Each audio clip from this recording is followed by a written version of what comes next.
Bonjour. Pour isoler un bâtiment, l'isolation par l'extérieur est souvent une très bonne solution. Les atouts spécifiques d'une isolation par l'extérieur, c'est qu'on va remettre une pelure tout autour du bâtiment, quelles que soient les contraintes. Donc on parvient à résoudre tous les problèmes de pont thermique, notamment pour se raccorder au châssis, à la toiture, à la différence de plancher entre les étages, ce qui n'est pas le cas d'une isolation par l'intérieur.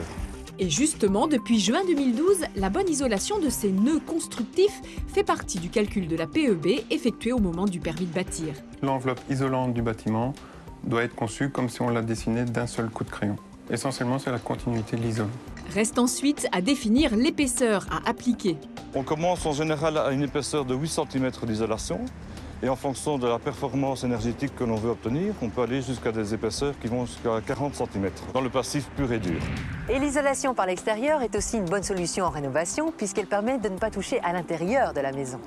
C'est une très bonne solution aussi, qui nécessite certaines adaptations, notamment pour le remplacement des seuils de fenêtres, pour le raccordement à la toiture.